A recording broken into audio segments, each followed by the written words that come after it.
नमस्कार दोस्तों। आज के इस खास विश्लेषण में हम सभी एक बेहद दिलचस्प सफर पर निकलने वाले हैं। हम बात करेंगे स्वामी विवेकानंद और भारत की देवभूमि उत्तराखंड के बीच के उस गहरे और आध्यात्मिक नाते की। ये सिर्फ एक कहानी नहीं है, बल्कि ये समझने का एक जरिया है कि एक सन्यासी की आंतरिक यात्रा और पहाड़ों की उस कठोरता के बीच आखिर कैसा संबंध था। तो चलिए बिना किसी देरी के शुरू करते हैं। अब जरा सोचिए, दुनिया भर में पूजे जाने वाली एक इतनी बड़ी वैश्विक हस्ती को हिमालय की इन कठोर, बर्फीली और दुर्गम चोटियों ने बार बार अपनी ओर क्यों खींचा? ऐसा क्या जादू था इन पहाड़ों में जिसने उन्हें कभी एक अनजान साधु के रूप में तो कभी एक विश्व प्रसिद्ध आध्यात्मिक गुरु के रूप में वापस बुलाया? बहुत ही दिलचस्प सवाल है ना? चलिए इसी रहस्य से पर्दा उठाते हैं। हम इस पूरी यात्रा को 3 मुख्य हिस्सों में समझने वाले हैं। पहला, 1890 में एक घुमक्कर सन्यासी के रूप में उनकी यात्रा।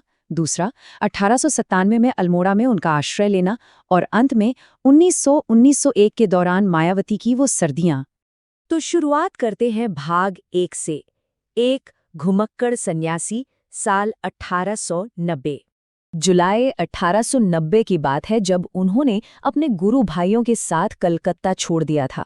उनका मकसद बहुत सीधा था, गंगा के किनारे किनारे पैदल चलना और एक साधारण भिक्षु की तरह एकांत में वक्त बिताना। मैदानी इलाकों की उस चुभती गर्मी और भीड़ भाड़ से कोसों दूर वो अगस्त में अल्मोड़ा की तरफ बढ़े और फिर साल के अंत तक ऋषिकेश जा पहुंचे। सच कहूं तो शारीरिक और मानसिक दोनों ही स्तरों पर उनका ये सफर बहुत ज्यादा उथल पुथल से भरा हुआ था। और जानते हैं, इसी सफर के दौरान एक बेहद अद्भुत घटना घटी। अल्मोड़ा के पास काकरी घाट में 2 नदियों के संगम पर एक पुराने पीपल के पेड़ के नीचे ध्यान करते हुए उन्हें एक बहुत गहरा आध्यात्मिक अनुभव हुआ। उनका ये मशहूर कोट उसी अनुभव को बयां करता है, मैंने एक परमाणु के भीतर पूरे ब्रह्मांड को देखा है। जरा सोचकर देखिए इस बात को।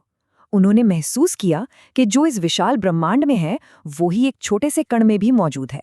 ये विचार अपने आप में इतना शक्तिशाली था कि आगे चलकर ये उनकी पूरी विचारधारा का एक अहम हिस्सा बन गया। लेकिन यहाँ एक बात ध्यान देने वाली है, ये यात्रा सिर्फ आध्यात्मिक ऊंचाइयों को छूने के बारे में नहीं थी। इसमें अत्यधिक शारीरिक कष्ट भी छिपे थे। आपको शायद हैरानी हो, पर अल्मोड़ा के रास्ते में एक बार वो भूख के मारे बेहोश होकर जमीन पर गिर पड़े थे।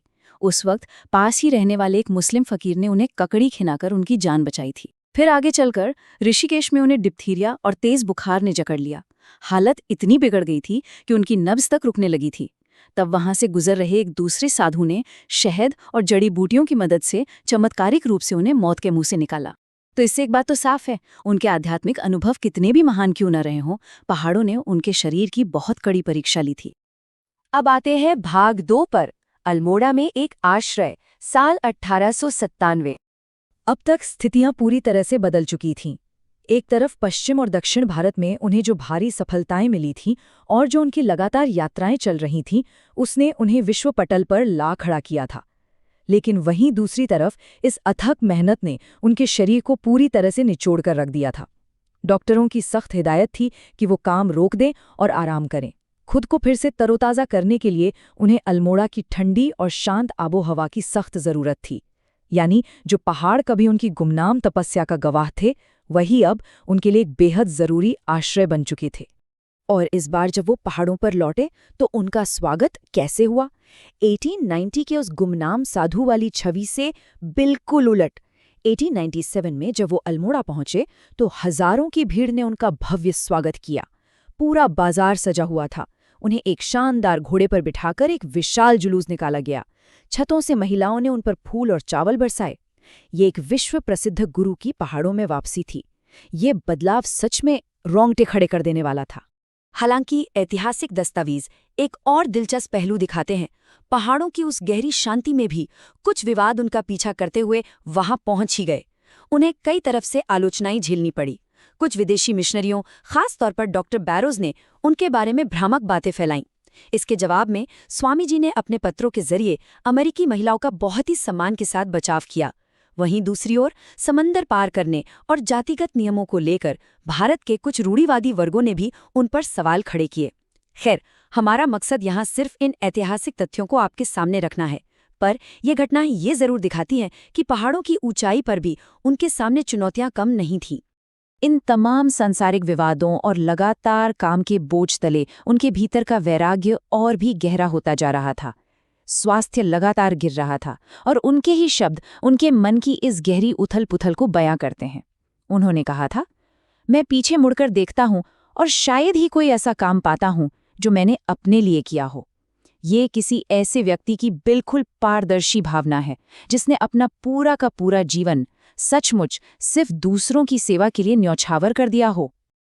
अब बढ़ते हैं हमारे आखिरी पड़ाव की ओर। भाग 3, मायावती की सर्दियां, साल 1900 से 1901। ये यात्रा किसी भी लिहाज से आसान नहीं थी। जैसे ही उन्हें अपने प्रिय शिष्य कैप्टन सेवियर के निधन की दुखद खबर मिली, वो बिना एक पल गवाए कलकत्ता से पहाड़ों की ओर निकल पड़े। जरा कल्पना कीजिए, एक विश्व प्रसिद्ध और इतने पूजनीय गुरु को धुएं से भरी छोटी छोटी झोपड़ियों में रातें गुजारनी पड़ी और खाने के नाम पर कच्ची रोटियां खानी पड़ी। उस वक्त उनका स्वास्थ्य पहले ही बहुत खराब था और ऊपर से सर्दियां अपने चरम पर थीं। भारी बर्फीले तूफानों के बीच उन्होंने दुर्गम रास्तों पर ट्रैकिंग की। जब वो जनवरी 1901 में मायावती पहुंचे तो उनका शरीर पूरी तरह से टूट चुका था। ये उनके अटूट संकल्प का एक बहुत ही असाधारण उदाहरण है। लेकिन सवाल ये उठता है कि इतनी मुश्किलों के बावजूद मायावती पहुंचना उनके लिए इतना जरूरी क्यों था? इस बात को समझने के लिए हमें मायावती में मौजूद अद्वैत आश्रम के मुख्य उद्देश्य को समझना होगा। ये एक ऐसा मठ था जिसे पूरी तरह से अद्वैत दर्शन के लिए ही स्थापित किया गया था। इस आश्रम को बनाने का इकलौता मकसद एक ऐसी जगह तैयार करना था जो किसी भी तरह के बाहरी अनुष्ठान या द्वैतवादी कमजोरियों से एकदम मुक्त हो। ये स्वामी जी का एक बेहद खास और दिल के करीब वाला प्रोजेक्ट था।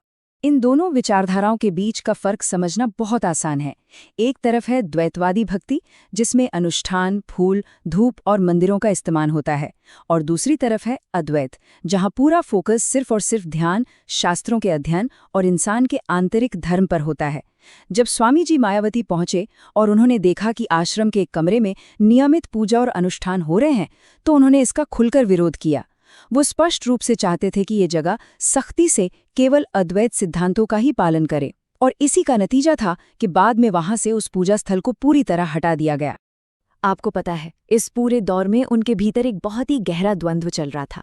एक तरफ हिमालय की उन शांत वादियों में एक एकांत सन्यासी की तरह जिंदगी बिताने की उनकी बहुत ही पुरानी और गहरी इच्छा थी, और वहीं दूसरी तरफ रामकृष्ण मठ और एक पूरे के पूरे वैश्विक मिशन को चलाने, उसे संगठित करने का भारी बोझ था। उनका ये आंतरिक संघर्ष बहुत साफ तौर पर दिखाता है कि कैसे उनकी अपनी व्यक्तिगत इच्छाएं हमेशा उनके कर्तव्यों और जिम्मेदारियों के आगे झुक जाया करती थीं। और इस लगातार काम और भारी तनाव का असर अब उनके शरीर पर बिल्कुल साफ दिखने लगा था। पहाड़ों की इतनी ऊंचाई पर उन्हें अस्थमा के गंभीर दौरे पड़ने लगे थे। दिल की बीमारी की वजह से सांस फूलने लगती थी। हालत इतनी ज्यादा बिगड़ चुकी थी कि वो बिना किसी के सहारे छोटी सी दूरी भी तय नहीं कर पाते थे। ऐसा लग रहा था मानो सिर्फ 37 साल की छोटी सी उम्र में ही उन पर बुढ़ापा हावी हो गया हो। ये सोचना भी कितना दुखद लगता है कि उनका शरीर कितनी तेजी से उनका साथ छोड़ रहा था। और जो बात इस पूरी कहानी को सबसे ज्यादा मार्मिक बनाती है, वो ये है कि उन्हें खुद भी इस बात का पूरा एहसास हो चुका था। पहाड़ों से वापस मैदानी इलाकों की तरफ लौटते समय उन बर्फीले रास्तों पर अपने एक शिष्य के सहारे चलते हुए उन्होंने एक बात कही थी, तुम देख रहे हो मेरे बेटे, अब मैं अंत की ओर आ रहा हूं। इस एक छोटे से वाक्य में हम उनकी उस मानवीय करुणा को, उस लाचारी को महसूस कर सकते हैं। उस महान हस्ती को यह आभास हो गया था कि उनके जीवन का ये सफ़र अब अपनी आखिरी मंजिल के बेहद करीब है। लेकिन यहाँ एक बहुत ही प्रेरणादायक बात है। स्वास्थ्य इतना ज्यादा गिरने के बावजूद अपने मिशन के प्रति उनका जो समर्पण था वो रत्ती भर भी कम नहीं हुआ। 2000 रुपए वापसी के उस मुश्किल सफर में शारीरिक रूप से पूरी तरह टूट चुके होने के बावजूद उन्होंने अपने साथी सन्यासियों को ये निर्देश दिया कि वे पूरे भारत में जाएं और बेलूर मठ के फंड के लिए कम से कम 2000 रुपए प्रति व्यक्ति जुटाएं। शरीर भले ही जवाब दे रहा था, लेकिन उनका विजन और अपने काम के प्रति उनकी वो लगन अंत तक बिल्कुल अटल रही। तो दोस्तों, अंत में हमारा ये पूरा विश्लेषण हमें एक बहुत ही गहरे और विचारणीय सवाल के साथ छोड़ जाता है। क्या सच्चा आत्मज्ञान सब कुछ छोड़कर पहाड़ों की उन एकांत गुफाओं में छिप जाने में है, या फिर उस पहाड़ों जैसी शांति और ज्ञान को नीचे मैदानी इलाकों की उस अराजकता और जरूरतमंद लोगों की सेवा के बीच लेकर आने में? स्वामी विवेकानंद के पूरे जीवन और उत्तराखंड की इन ऐतिहासिक यात्राओं ने जिंदगी भर बस इसी संतुलन को साधने का प्रयास किया। इस सवाल पर गहराई से विचार जरूर कीजिएगा। इसी विचारणीय प्रश्न के साथ हम आज की इस चर्चा को यहीं समाप्त करते हैं। इस सफर में हमारे साथ जुड़ने के लिए आपका बहुत बहुत धन्यवाद।